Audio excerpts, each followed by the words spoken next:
ilaahay raxmadiisa jannadiisa firdowsaha ka waraabiyo walaalkeen cabdixakiin dhagajuun oo xalayto ku geeriyooday magaalada muqdisho kadib rasaas ay ku fureen ciidamadeena booliska. dadka sida weynka uga hadlay geerida cabdixakiin Allah u naxariistay waxaa kamid ahaa fanaanka weynaan Nimcaan Hilaac mooshin oo ah taliyaha booliska saldhigga degmada Waabari iyo sidoo kale Shucayb oo ah taliyaha booliska saldhigga degmada Holwadaag ayaa loo xiray falkii xalay lagu qaarajiyay gudoomiyihii degmada Hodan Cabdixakiin Dhagajoon.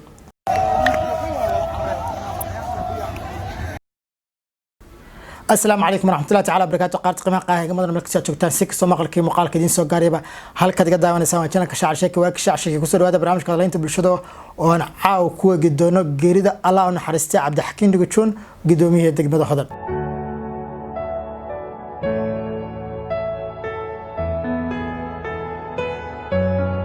ربي جنودي فردوس كورابيا حالي سقدح أي كوحه بيسنو كتر سن عيدن كدولة الصومالية كوها أو لقط المامي كان أرجع جحسو وحاي الرصاص هويون والرصاص لدعين جاري وصارنا الله حريستي عبدحكين دقتشون كا أو داوع كسو جاري قرح منو بيشان الصوت أفنى مقدش اللي يجو جيستي كسو كبني كاسو كيم ذلك دبديسا مركب مقدش السو جاري إسلا مركبة وحاو حركب باللعبين والشقديس السي وتوس لمركانه وحا حالي السقدي دحي السقي إلى الذي سجاري صارنا وحا الرصاص علسوي kooxa manaxyaal kuwaas oo rasaas aan loo meeldeyn la dhacay gaariga oo saarna Cabdixakiin sidaasna uu ku geeriyooday. Haddaba Cabdixakiin markii uu geeriyooday kadib waxaa ka soo baxaysa geeridiisa warar kala duwan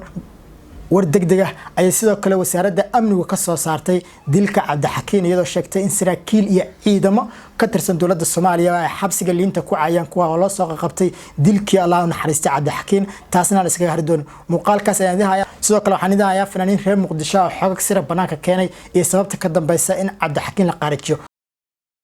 qodobadaas iyo kuwa kale ayaan caawa barnaamijka hadalhaynta bulshada in kugu soo gudbi doona balse markan aan wadaagno muuqaalka degdega ee ka soo baxay wasaaradda amniga. إنا لله وإنا إليه راجعون إنا لله وإنا إليه راجعون إلهي أو نحرسته إلهي رحمديسا جناديسا فردوسها كورابي walaalkeen cabdixakiin cabdiraxmaan ciise dhagajuun oo xalayto ku geeriyooday magaalada muqdisho kadib rasaas ay ku fureen ciidamadeena booliska. waxaan uga tacsiyeenayaa halkan qoyskiisa ehelkiisa eheladiisa iyo asxaabtiisa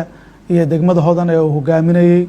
waxaan kaloo uga tacsiyeenayaa gobolka Banaadir iyo caasimadda dadka ku nool ee muddadii ugu dambeeyay uu ka shaqeynayay. waxaan leeyahay ilaahay sabr iyo iimaan naga siiyo tagana kitaabkiisa midigta Allah ka siiyo. walaalkeen wuxuu ahaa qaali uu nagu ahaa wadani ayuu nagu ahaa nin wadankiisa u shaqeynaya ayuu ahaa. waxa weeye hore ayuu ugu dhaawacmay dhaawaci ayuu ka soo bogsooday shalay ayuu wadanka ku soo noqday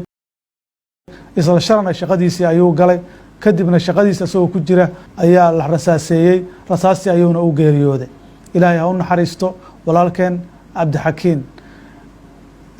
run ahaantii xalay markii la ii sheegay aniga waxa weeye isbitaalka ayaan tagay waan arkay meydkiisa waan arkay waa wax laga naxo weeye runtii in ciidamadeennii inay maxaan ku yiraahdaa iyo saraakiishanii gobolka ka shaqeynaysay gacantooda uu ku baxay. waxaan rabaa inaan tacsidaas aan u diro shacabka Soomaaliyeed iyo gaar ahaan shacabka gobolka Banaadir. waxaan kaloo rabaa inaan u cadeeyo shacabka gobolka Banaadir iyo Soomaaliba in saraakiishii iyo ciidamadii ku lugta lahaa dilka gudoomiyaha degmada Hodan Cabdixakiin Cabdiraxmaan Ciise in gacanta lagu dhigay oo ay baaritaan CID ay u joogaan oo ay xiran yihiin. wixii ka maqan ku lug yeeshana lagu raad joogo qof kasta oo lug yeeshana arintaas in sharciga iyo cadaaladda la horgeyn doono. marka waxaan leeyahay shacabka Soomaaliyeed iyo shacabka degmada Hodan iyo shacabka gobolka Banaadir isdajiya gacanta ayaa lagu hayaa. waxa ilaahay mahadiisa in ciidamada boolisku ay soo qabteen saraakiishii iyo booliskii ku lugta lahaa arintaas in gacanta lagu soo dhigay kuwii maqana lagu raad joogo qof kasta ku lug yeeshana gacanta lagu dhigi doono haddii la yiraahdo. marka waxaan leeyahay isdajiya walaalayaal yaan kaga faa'iideysanin arintan yaan kaga faa'iideysanin cadawga argagixisada ee cadawgeena yuusan nooga faa'iideysanin ayaan leeyahay isdajiya ayaan leeyahay shacabka gobolka Banaadir iyo degmada Hodan.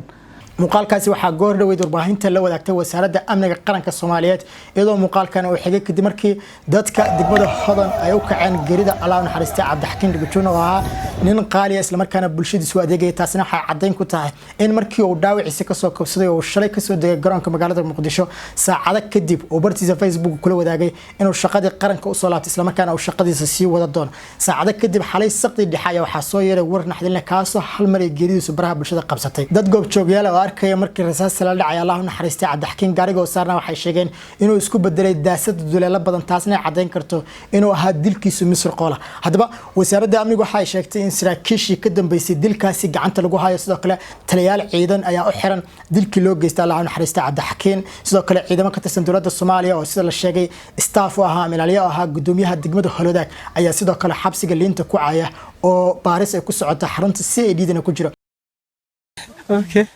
balse korintaan la wadaagin waxaan rabaa inaan la wadaago baraha bulshada sida ay u gulgashay geerida Cabdixakiin Allah u naxariistay dad badan oo fanaaniina mas'uuliyiin madax shacab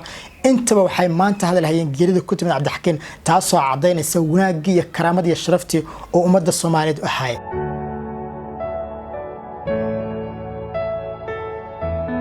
موشن أه تليها بوليس كسلدقة دقمة وابري يسودا كل شعيب أه تليها بوليس كسلدقة دقمة خلوداك أي الله حري فلك حالي لقو قارتشي قدوميه دقمة حضن عبدixakiin Dhagajoon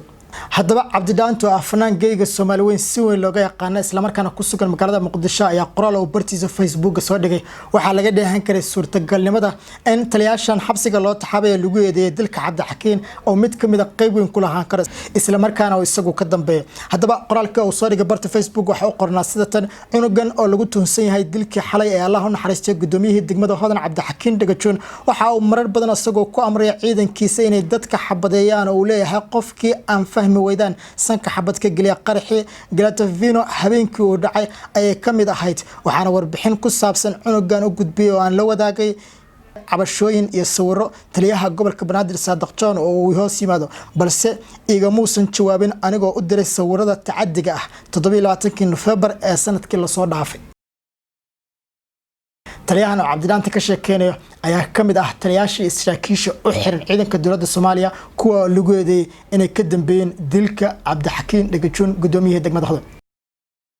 dadka sida weyn ka uga hadlay geerida Cabdixakiin Allah u naxariistay waxa kamid ah fanaanka weynaan Nimcaan Hilaac waxaana sidoo kale asna qoraal bartiisa Facebook uu soo qoray oo qornaa sida talooyinta damiirku uu qaadan waayay markaa maqlay geerida walaalkeen Cabdixakiin Dhagajoon Allah ha janneeyo walaalkiin muruga aan xal loo haynin oo meel loo raacdo aan lahayn oo waliga dhabar qabaha libinta la siinayo ayaa in haysata garan sameeyna goor aan ka dhamaan doono kulligeen meel socda ayaanu nahay maalin kasta dad aynu naqaano waliba dhalinyaro qiimo badan leh ayaa si arxan darro leh loo gumaadaya waliba Muqdisho isku soo doob dowladda Soomaaliya waxa looga fadhiyaa inay cadeyn rasmi ah ka keento kiiska dilka Cabdixakiin Dhagajoon gudoomiyaha degmada Hodan